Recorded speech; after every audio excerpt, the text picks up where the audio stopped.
Então, nós estamos lendo do Srimad Bhagavatam, quinto canto, capítulo 18, verso 8, com tradução e comentários, por sua divina graça, a Bhaktivedanta Swami Prabhupada. Então, o verso 8, vamos lá de novo, eu vou ler agora.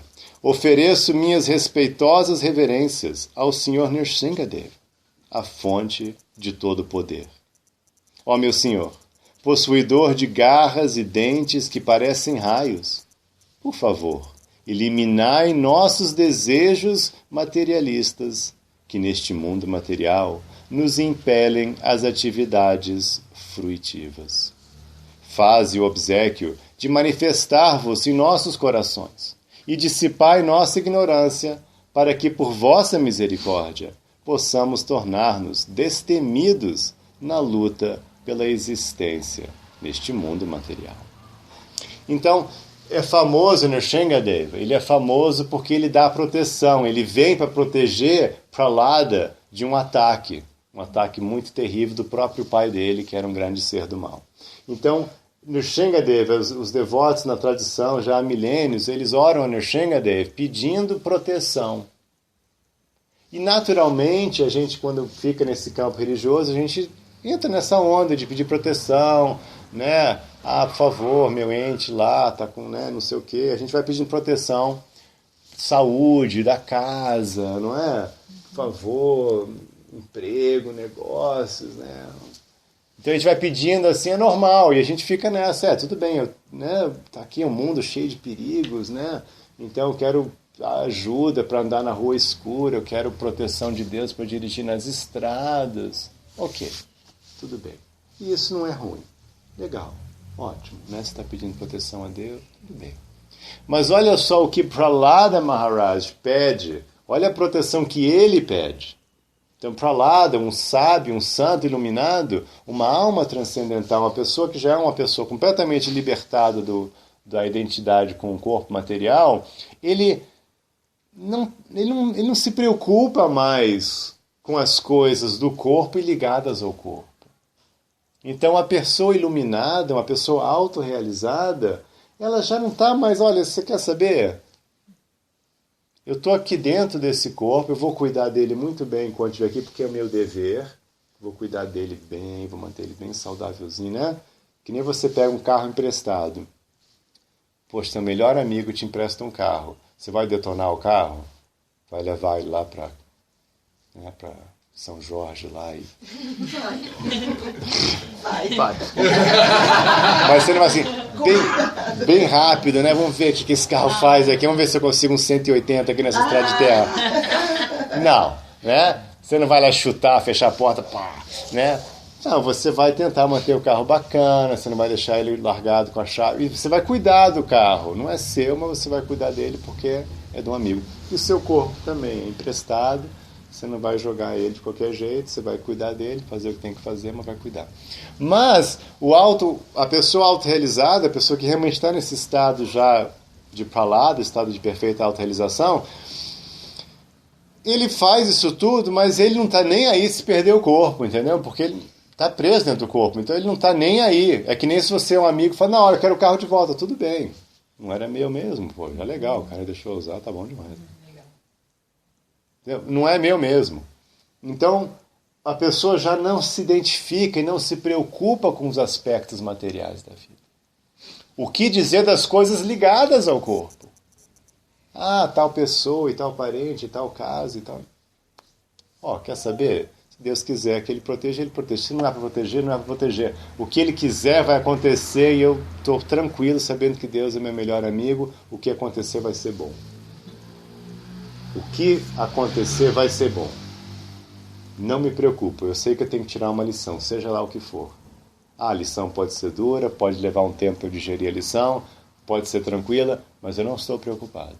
Então ele não está mais focado em manter e se proteger das coisas aqui do mundo material. Então olha só, mas ele pede uma proteção. E que proteção que ele pede a Nrsingadeva? Olha que isso aqui é inteligente, isso é uma oração bem inteligente. Ele pede, por favor, eliminai nossos desejos assúricos, nossos desejos materialistas, egoístas. Então é isso que ele pede, me proteja dos meus desejos egoístas, materialistas e mesquinhos. Essa é a proteção que a gente tem que pedir a Deus. Porque são esses desejos materialistas, mesquinhos e egoístas que nos dão todos os outros problemas. Essa é a fonte, esse chamado ignorância. Essa palavra ignorância, as pessoas, peraí, ignorância é tipo você xingar alguém. Não, ignorância aqui nessa linguagem aqui dos livros é não conhecimento mesmo. É no sentido da palavra de não conhecimento, não ter conhecimento da sua natureza real. Então esse não conhecimento, ignorância da nossa realidade como alma espiritual, como ser transcendente, como mero passageiro aqui pelo mundo material, pelo esse corpo material, esse não conhecimento, essa identificação com a matéria é que traz todos os nossos problemas. É com isso que você começa, quando você começa, quanto mais identificado, quanto mais egoísta, quanto mais mesquinho, mais você vai manifestar luxúria, ganância, raiva, inveja, preguiça e etc., loucura, etc. E são essas coisas que vão trazer sofrimento para a gente. Então o conceito védico é que são essas falhas, essa não realização, esse estado baixo de consciência é que traz o sofrimento. Isso é que traz, porque aí você vai fazer uma coisa que não vai ser uma ação legal, e você vai começar a acumular karma, você vai começar a pedir, inconscientemente, pedir uma correção, um corretivo material. O universo vai ter que falar, você está pisando na bola. E esse, você está pisando na bola, vem na forma dos problemas que a gente estava querendo pedir a Deus para nos proteger. Da casa sendo roubada, de uma doença, de uma coisa, sabe, de um doente com problema, com a família. Essas coisas ruins todas advêm de nossas ações passadas. São coisas que a gente tem que sofrer, tem que passar por isso, porque a gente já pisou no tomate. E continua com aquela mentalidade errada na consciência. Então essas coisas vêm justamente tudo a raiz é só você. A raiz de todos os seus problemas é você. Você é a única raiz de todos os seus problemas. E você no sentido de você agindo com a consciência errada, identificado com o corpo, querendo, com essa energia de para mim, eu quero, egoísmo mesmo, eu quero para mim, eu quero me satisfazer, eu quero saber o que é bom para mim, e não Deus, e não alma, e não você, para mim. O que é bom para mim? Então essa mentalidade, que é a mentalidade da energia material. Se você está em consciência material, necessariamente você está pensando para mim. Ou, quando muito, você estende, como o Prabhupada falava, o ego estendido, falso ego estendido. Esse para mim abre um pouquinho, inclui família nuclear. Ou, quando muito, um pouquinho mais da família. E quando assim, a nação. Mas sempre é um falso ego estendido. Eu quero agora o bem, eu quero o bem agora dos brasileiros, entendeu? Mas ainda é identificação com o corpo. Ainda é. Então isso ainda é consciência material. E então isso, todos os problemas vão nascer dessa mentalidade. Então, muito inteligentemente, Prahlada fala, me proteja dessa consciência mundana que me trouxe para cá e me mantém aqui sofrendo. Porque se eu conseguir interromper esse tipo de desejo, e olha que ele fala desejo, olha que legal, ele está falando de desejo. Desejo é a coisa mais profunda. O pensamento, ele é fruto do desejo. A ação é fruto do pensamento, né? Então, ação, pensamento, desejo. Então, o desejo está lá no âmago do seu coração.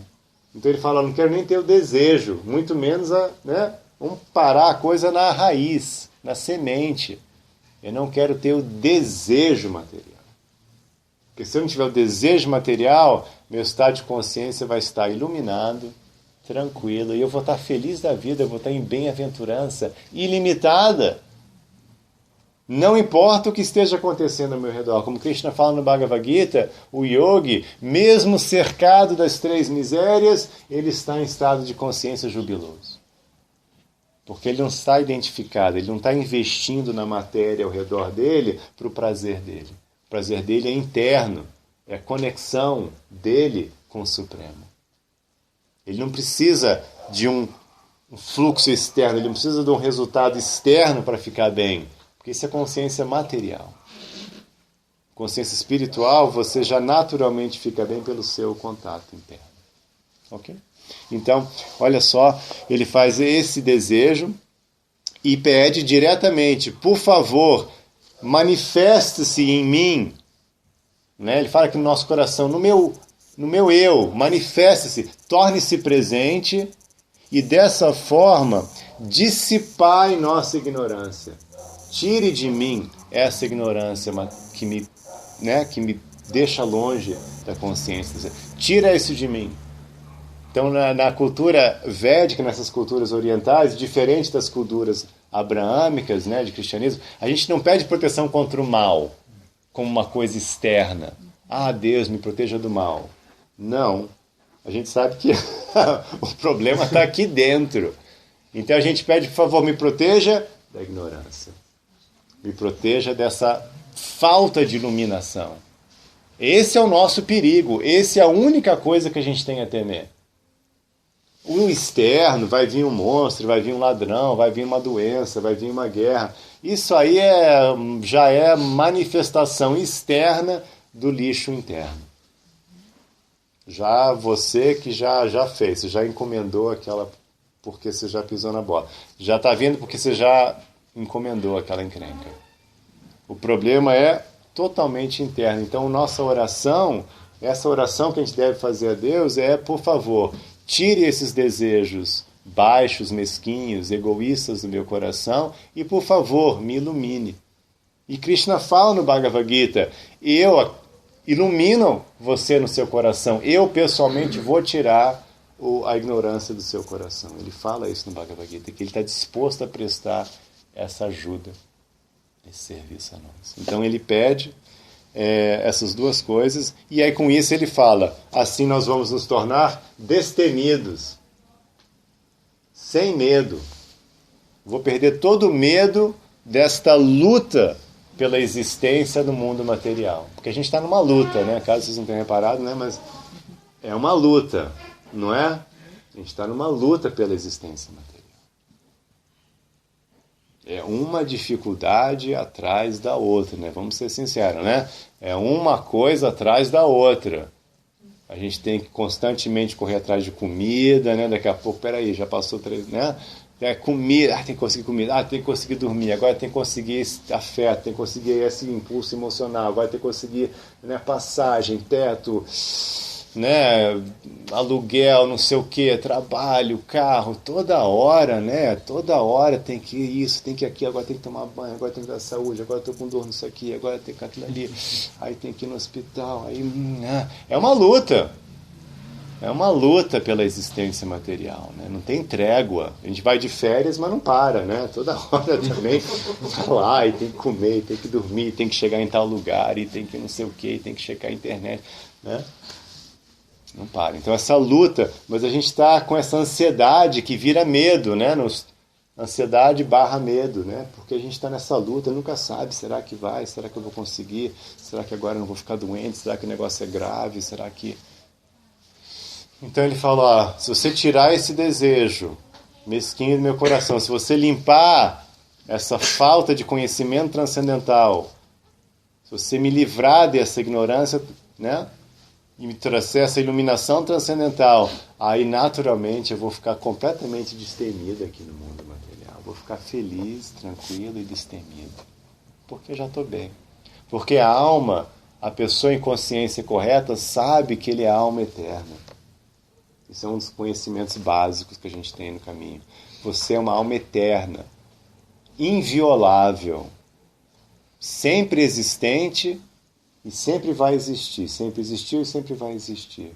E você é composto, é a sua natureza ser bem-aventurado, ser infinitamente feliz. Você vai se preocupar com o quê? Você é um ser inviolável, eterno, bem-aventurado. Você vai se preocupar com o quê? Não tem nada. Não tem nenhuma preocupação.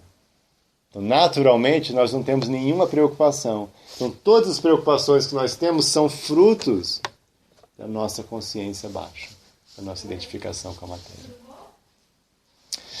Ok. Eu queria ler para vocês... Alguma pergunta? Eu vou ler para vocês o significado de Srila Prabhupada. No Srimad Bhagavatam 4.22.39, Sanat Kumara dirige as seguintes palavras a Maharaj Prithu. Yat pada pankaja palasha vilasha bhaktya karmashayan gratitam udgratayanti santaham tadvanna rikta matayo yatayo pirudham shrotaganastam maranam bhaja vasudevam. Os devotos que vivem ocupados em servir os dedos dos pés de lótus do Senhor podem muito facilmente superar os arraigados desejos de atividades fruitivas. Como isto é muito difícil, os não devotos, gyanis e yogis, embora tentem, não conseguem conter as ondas do gozo dos sentidos. Portanto, aconselho-te a que te ocupes a serviço devocional de Krishna, o filho de Vasudeva. Dentro deste mundo material, todo ser vivo tem o forte desejo de obter o máximo de satisfação através do desfrute material. Para esta finalidade, a alma condicionada é obrigada a aceitar um corpo após o outro, e assim não acomodar um fim a seus desejos fruitivos fortemente arraigados. Só pode acabar com repetidos nascimentos e mortes quem é inteiramente livre de desejos. Por conseguinte, Srila Rupa Goswami descreve Bhakti pura, serviço devocional, da seguinte maneira: Anyabhilashita shunyam jnana karmaryanavritam anukulyena krishnanu shilanam bhaktirutamam. É numa atitude favorável e livres do desejo de lucro ou ganho material, através de atividades fruitivas ou especulação filosófica, que devemos prestar transcendental serviço amoroso ao Senhor Supremo Krishna.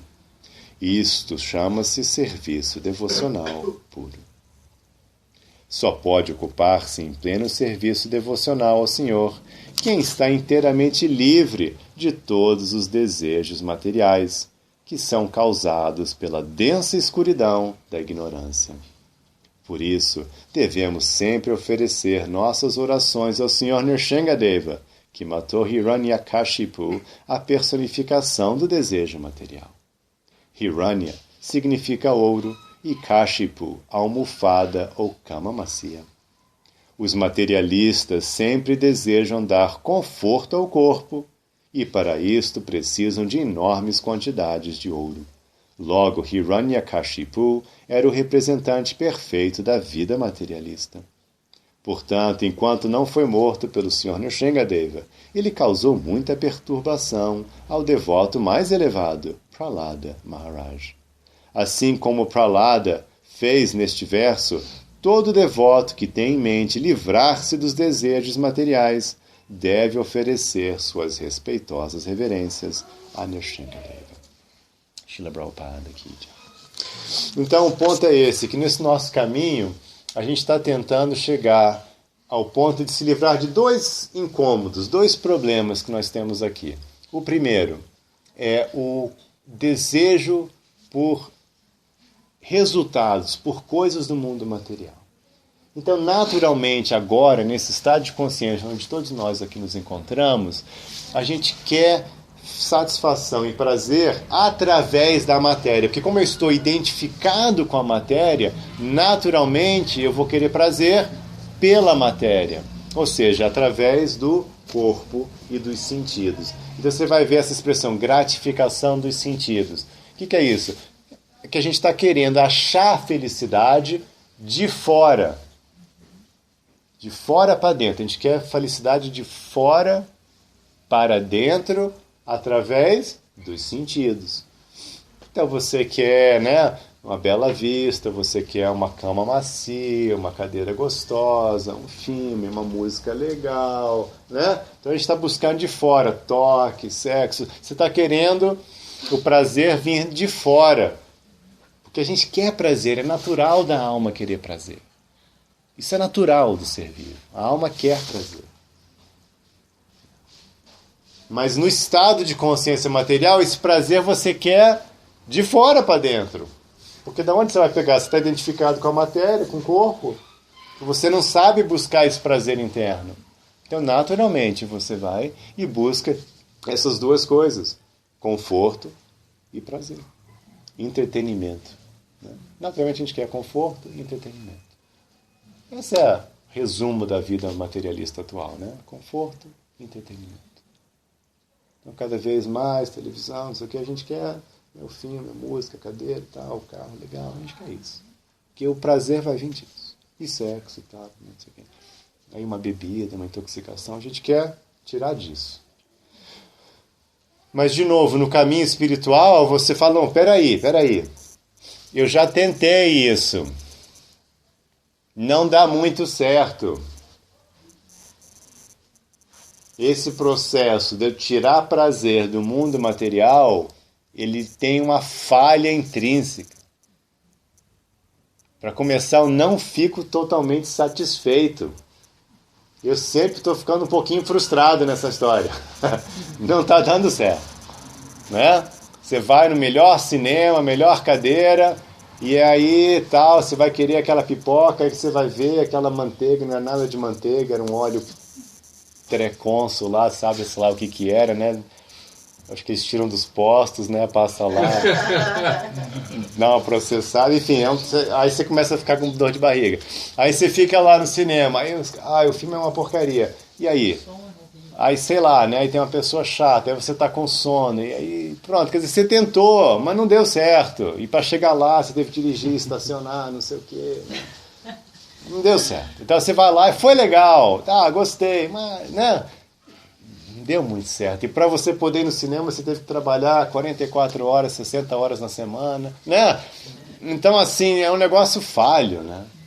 E você tá cheio de ansiedade, será que vai dar? E aquela pessoa não gosta de mim, será que ela vai gostar? E não consigo achar ninguém que gosta de mim. E, né? E aí começa, mas será que não sei, acho que não vai. E não vai mesmo, né? Então, assim, e aí em cima disso a gente vai envelhecendo, né? E aí vai tudo, aqui, a lombar, o joelho, pescoço, o treco todo começa. O tal do pescoço, né? Você sabe o que eu tô falando, né? Eu tô 5 meses com o negócio do pescoço, então eu sou craque no pescoço, eu posso falar, eu sou uma autoridade em dor de pescoço agora. Eu também. Então, né, começa, tal, ai. Então a gente sabe que não dá muito certo isso. A gente está um pouco incomodado, e as pessoas que... peraí, cara, não pode ser, será que não tem outra coisa? E de fato tem outra coisa. Então, no caminho espiritual a gente começa a sair dessa mentalidade e buscar um outro tipo de prazer, que é um prazer interno, transcendental. Que é um prazer de você estar bem e estar conectado. Yoga significa conexão. Você estar bem e estar cada vez mais conectado. E aquela busca pelo amor, pela conexão amorosa, a coisa do emocional que a gente tem também, que a gente não consegue escapar disso, a gente aprende no caminho de Bhakti também, que a gente pode fazer isso também com Deus. Então você começa a trilhar essa conexão amorosa, emocional, essa necessidade emocional, né, que a gente tem, porque a gente é uma pessoa eterna, essa necessidade de um relacionamento com outra pessoa, um relacionamento puro, bonito, amoroso, a gente começa a encontrar, isso demora um pouquinho, tem que ter um pouquinho de purificação, mas você começa a desenvolver essa relação também, então você começa a satisfazer também essa necessidade emotiva, amorosa que todos nós como almas eternas temos. E de novo, você para de buscar aqui, para de ter que achar no outro, que está no processo também dele, todo complicado, e você querendo buscar, né, uma resposta emotiva, amorosa de uma outra pessoa que está completamente enrolada também, que nem você, confusa, identificada com o corpo, passando mil coisas na mente, né? E você tentando lá, não, encaixa com o meu. Não encaixa, né? Porque você está aqui, é quando você achou que encaixou, ela mudou, e o outro mudou, e não sei o que, não é? Enfim, é complicado. Então a gente começa a trabalhar isso. Então isso é um item. E o outro item, que vai junto com esse, é o que a gente chama de especulação filosófica. Tá? O palavreado você vai achar que é jnana. É você saber das coisas. Você entender o que está acontecendo. Você saber que você é uma alma eterna. Você saber que você está no mundo material. Você saber que existe uma pessoa suprema chamada Deus. Você saber dessas coisas, três energias. Deus, energia material, alma eterna. Se você entender essas três coisas bem, essas três classes, você está bem. Você começa, não, agora o que está acontecendo? Agora eu confundo alma com energia material. Eu me acho, né? Eu me identifico com o corpo, então eu confundo alma com energia material. Aí isso dá problema. Ou às vezes eu faço isso e até esqueço que tem Deus. Então isso é outro problema. Ou acho que tem só eu e é uma energia material. Também isso é um problema. Então você tem que entender os três mesmo. Ou você acha que você é Deus. Também isso é um problema. Você confundir a alma com Deus. Então, quando você confunde essas três classes separadas, vai dar problema. Você tem que entender que tem Deus, tem alma, tem energia material.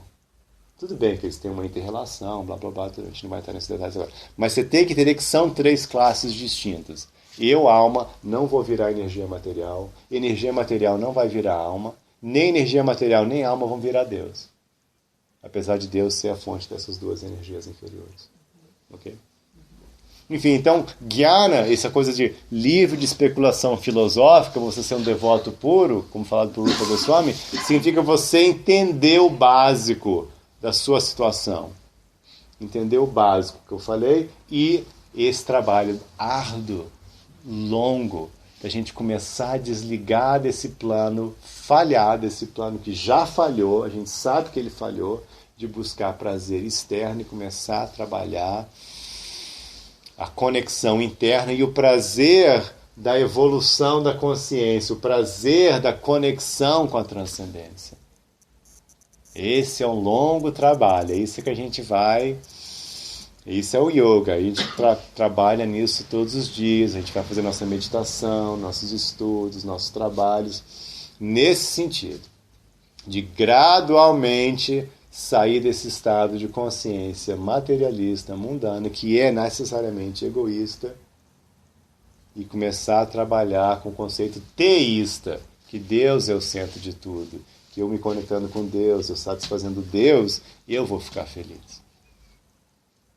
E se eu fizer a conexão com Ele, eu vou me satisfazer emocionalmente, amorosamente também. Esse é um longo trabalho, é isso que a gente está tentando fazer. Ok? Uau, então, eu não sei, eu ia ler um outro verso, mas eu queria mais ouvir vocês agora, não sei se já falei demais. Alguém quer fazer alguma pergunta ou algum comentário?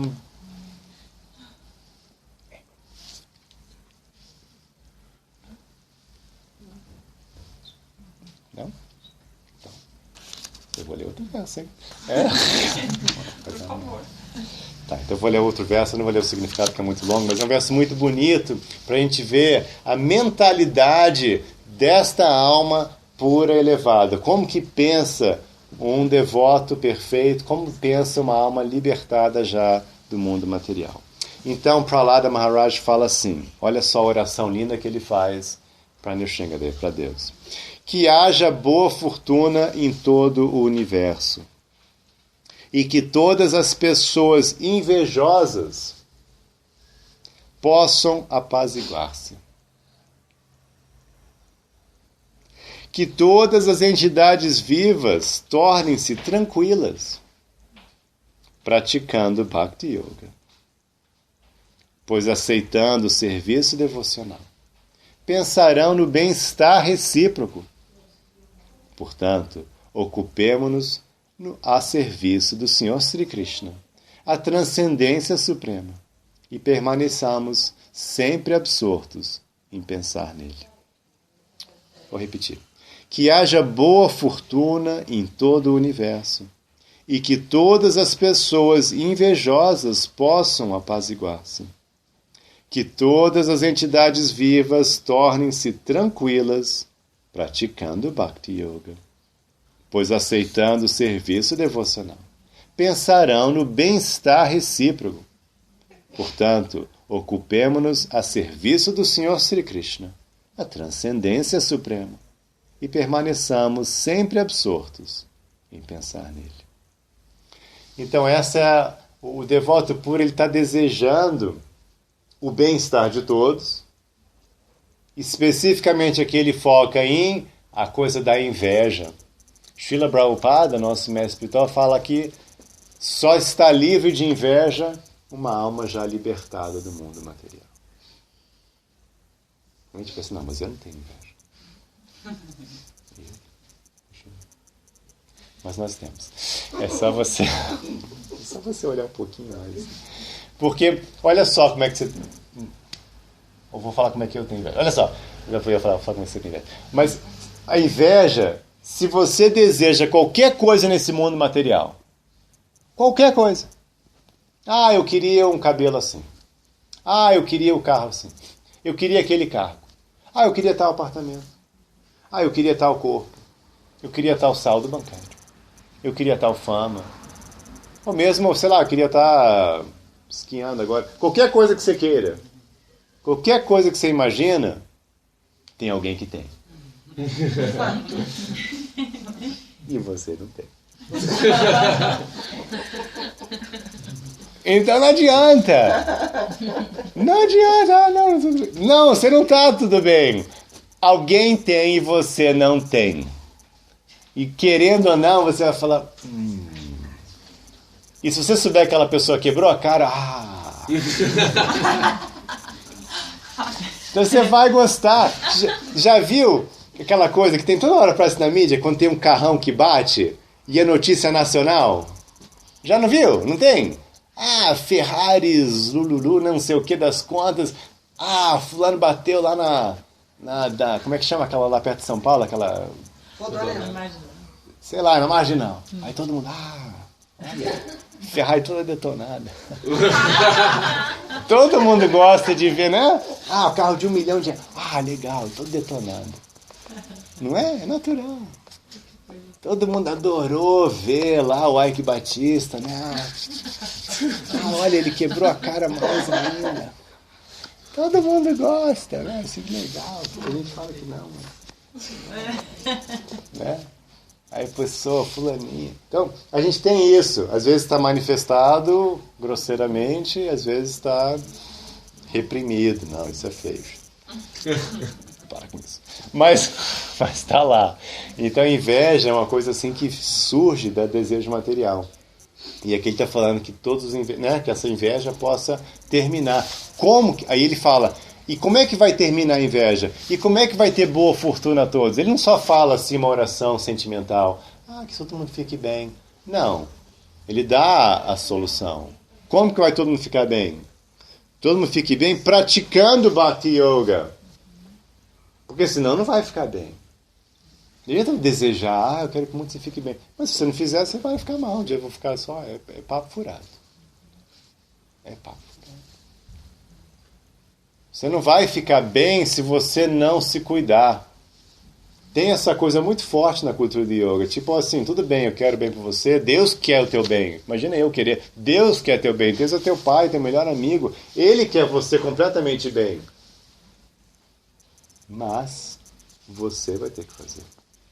Então ele fala muitas vezes do Gita, olha, faz assim, assim, ele explica tudo e tal, não sei o quê. Faça o que você quiser fazer. E eu vou te ajudar. Mas você tem que fazer também. Eu estou te falando o que você tem que fazer. Então no yoga tem essa coisa, olha, você tem que fazer alguma coisa. Você tem o seu papel. Você pelos seus esforços, vai se ajudar. Porque se você não fizer isso, nem Deus pode te ajudar. A ajuda que Deus pode te dar é te mostrar o caminho. A gente fala, eu quero a graça do Senhor. A graça do Senhor é o conhecimento. Senhor, me dê sua misericórdia. A misericórdia dele é dar o conhecimento e ficar dando. E claro, ele dá uma força, ele ajuda sim. Mas ele ajuda o que você está fazendo. Meu mestre espiritual brinca e fala que a misericórdia de Deus é pague 4 e leve 6. Então essa é a misericórdia de Deus, é assim. Pague 4 e leve 6. Então é misericórdia, né? Não foi? O Maharani faz essas misericórdias aqui, né, mãe? Depois você vai ter aqui leva 4. Então pague 4 e leve 6. Porque você merecia 4, mas levou 6. Misericórdia. Outra vez eu estava com ele, andando com o meu mestre espiritual no aeroporto, sabe aquelas esteiras que tem aquela retinha mesmo que faz você andar mais rápido, sabe? Viu? Aquela que você está lá? Ele falou, isso aqui isso é misericórdia de Krishna. Isso aqui, misericórdia de Krishna é assim. Você está andando, só que você fica mais rápido. Você está andando, mas quando você olha, nossa, eu estou indo rápido. É isso é misericórdia. Mas você tem que fazer. Se você não comprar pelo 4, você não vai levar os 6. Você não vai levar nada. Não comprei nada. Levou nada, meu amigo. Não quero pagar nada. Não vai levar nada. A misericórdia de Deus não é toma aqui. Ele dá um brinde, até ele dá. Ele dá um brindezinho. Toma aqui, uma gotinha de graça pra você ver como é que é bom. Aí você, agora você tem que pagar. Ele faz assim. Então a gente tem aquela primeira experiência assim, olha que legal. Ok, agora tem que pagar. Agora daqui pra frente, tem que fazer sua parte. Então a solução é essa. A maneira que a gente tenta transmitir o bem a todos é justamente estendendo a mão, compartilhando conhecimento, dando o exemplo, falando, olha, é assim que faz, eu te ajudo. Eu falo, mas você tem que fazer. Não, me dá a misericórdia. Está aqui o livro, toma. Essa é a misericórdia que eu posso te dar. Está aqui meu exemplo, pessoal. Está aqui, senta aqui que eu vou te ensinar como é que faz. Essa é a misericórdia que uma pessoa pode dar. E claro, tudo bem, estou desejando, orando. Tudo bem, tem esse lado também, né, sutil.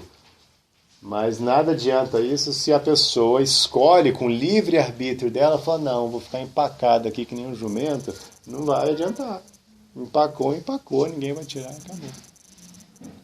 Tem aquela expressão, em português não tem não, né?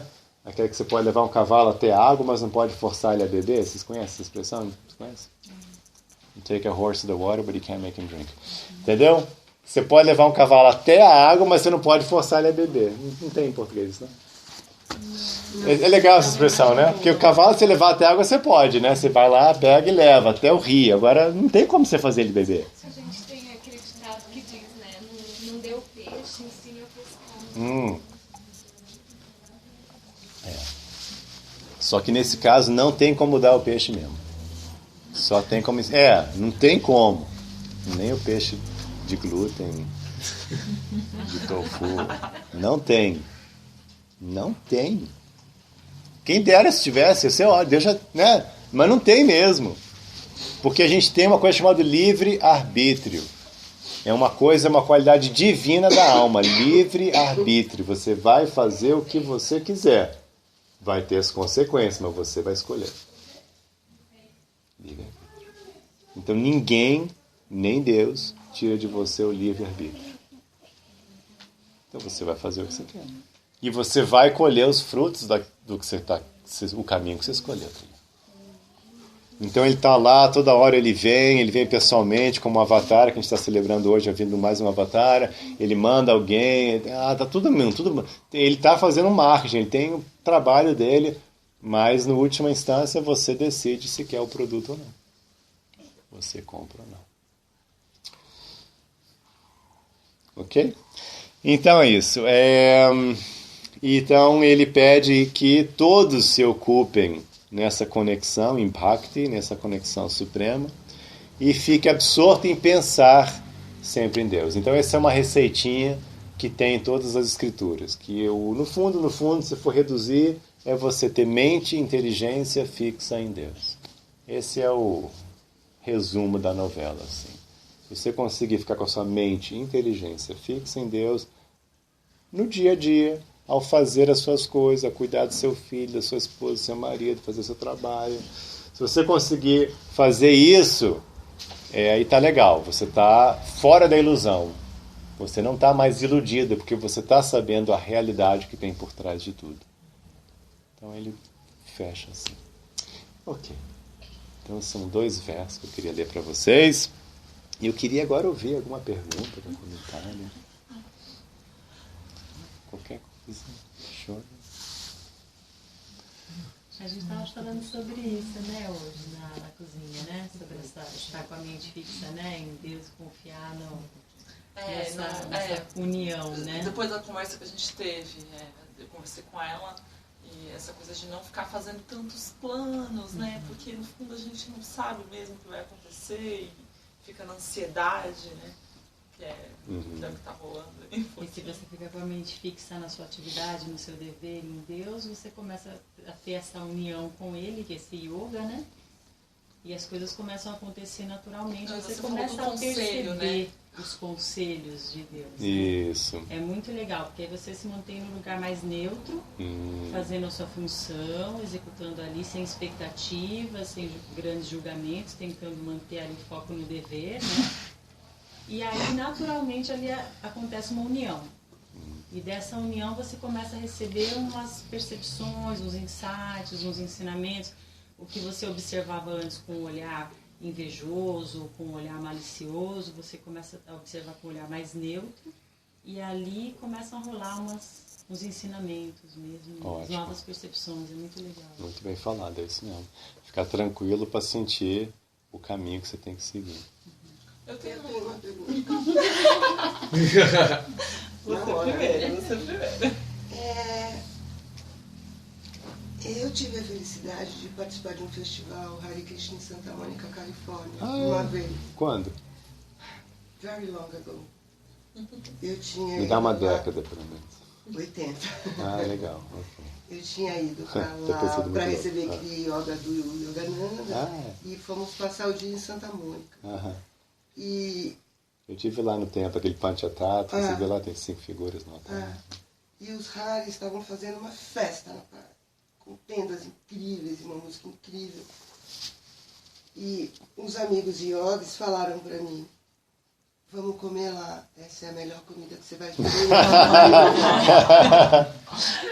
Eu lembro dos sabores até hoje. Foi uma das comidas mais incríveis que eu já comi na minha vida.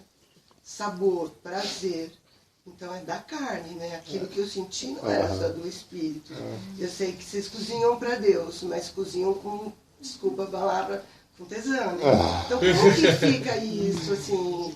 Como que ficam os desejos do espírito e da carne? É uma excelente pergunta. Em relação ao passado. Krishna pega a gente pelo estômago.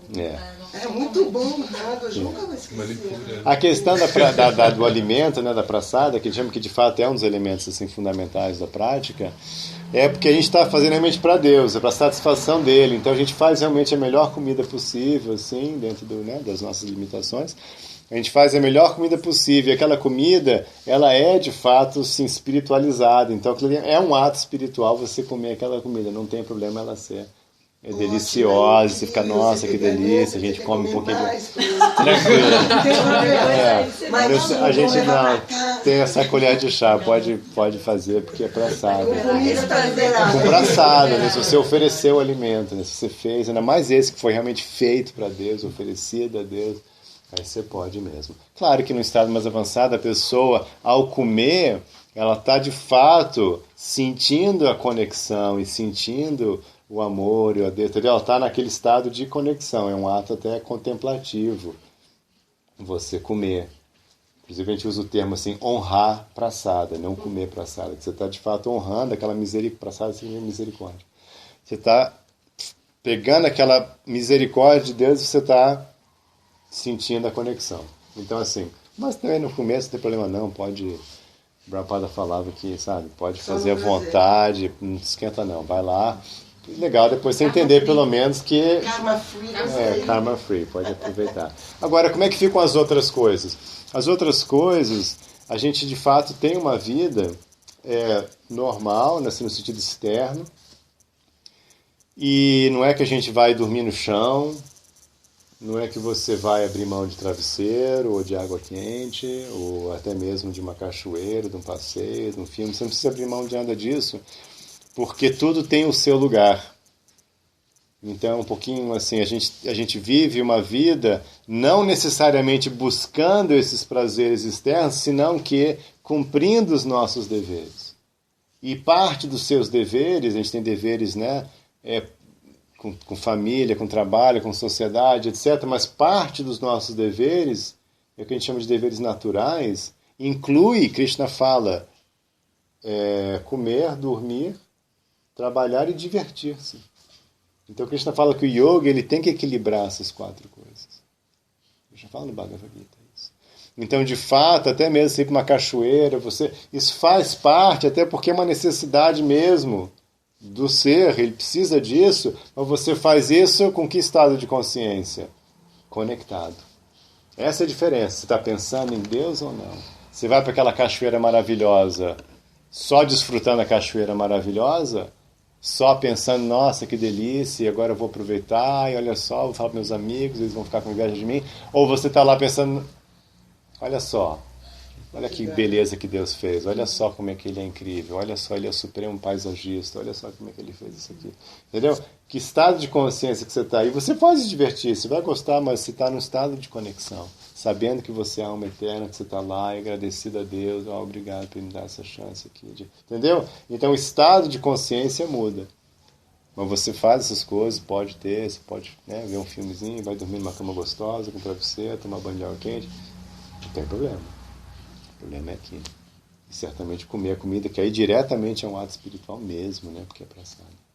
Então dá pra gente equilibrar a coisa e não ficar ansiando. A diferença é assim, eu estou fazendo a coisa porque eu quero a sensação ou eu estou realmente fazendo a coisa de forma equilibrada porque é o meu dever, é isso que eu tenho que fazer nesse momento. Entendeu? Essa é uma diferença sutil, mas é completa. É um estado de consciência completamente diferente. Isso vem aos pouquinhos, na medida que a gente vai praticando, né, a meditação, o cultivo de conhecimento e a praçada, a gente vai desenvolvendo essa habilidade de sair na vida fazendo as coisas que tem que fazer, mas conectado com a mente e inteligência fixas em Deus. Mesmo naquele momento de total lazer. O que dizer do trabalho, do cuidar da família, do marido, da esposa, do filho, da avó, da mãe. A gente faz isso conectado. A minha pergunta não é... Porque eu estou começando a ler o Bhagavad Gita do Prabhupada e é sobre Krishna mesmo. Assim, ele vem no corpo transcendental, isso. Ele conversa com as pessoas, sim, tá aqui, fala, eu sou Deus. As pessoas acreditavam, as pessoas riam da cara dele. Como é que era isso? Ele tem um verso, né? Todos zombam de mim. Capítulo 7, né? No capítulo 7, acho que ele... Eu tô no começo. E daí ele fala assim, todos zombam de mim, porque eles acham que eu não tinha antes, que essa forma aqui é temporária e tal. Eles não entendem que eu sou a base do Brahman e que essa aqui é uma forma eterna. Eu imagino hoje, se ele viesse... Então, de fato, mesmo naquela época, tinham pessoas que não entendiam. Mesmo na batalha... Sim, mesmo lá, o Duryodhana era um que não... não fazia diferença ali. Não, tanto que Duryodhana escolheu o exército de Krishna e não Krishna. Então, sim, é normal. Por isso que não adianta falar, não, Deus aparece na minha frente. Não adianta, porque não é isso. Você tem que mudar aqui dentro. Não vai adiantar. Você tem que mudar aí dentro, não fora. Nem isso. Se Deus pudesse, ele ficava toda hora aparecendo para todo mundo e todo mundo ficava iluminado. Ele não faz isso de preguiça, porque não adianta. Você tem que mudar mesmo o interno. Porque externamente você vai achar uma razão para não acreditar. Não, isso não foi ilusão, imaginei. Não é real, é um farsante. Você vai achar uma coisa assim para... Não vai fazer a conexão. Igual invejoso, não, esse cara aí, não. Besta. Aí não adianta. E também ele quer respeitar o livre-arbítrio. Ele não quer ficar também muito óbvio para você deixar a opção de você fingir que ele não existe. Que ele quer deixar essa opção aberta para você ficar bem. Entendeu? Quer fingir que não existe, tudo bem. Então, tem esse mas naquela época, sim, de fato, ele estava lá na frente de todo mundo e... interagindo com todos. E por isso Sim, mesmo eu imagino que a normal. maioria Você podia das chegar pessoas- lá e aí dar um tapinha nas costas, podia. Que é legal. Cada um via como podia ver, Seria né? bom dar um tapinha. Fala, Raul. E para certas pessoas que sabiam que ele era Deus, ele jogava uma ilusão para poder se relacionar mais. A pessoa sabia e ele colocava uma cortina para que pudesse ter um relacionamento mais né? Mas já no estado iluminado. Essas pessoas são pessoas mais raras que já no estado Como iluminado. Arjuna. Como Arjuna, como a mãe dele. Etc. Saudades, para bom te ver. Ok, mais alguma pergunta? Então vamos encerrar por aqui. Obrigado por você ter paciência. Srila Prabhupada aqui, Jai. Nrsingadeva aqui, Jai. Prahlada Maharaj aqui, Jai.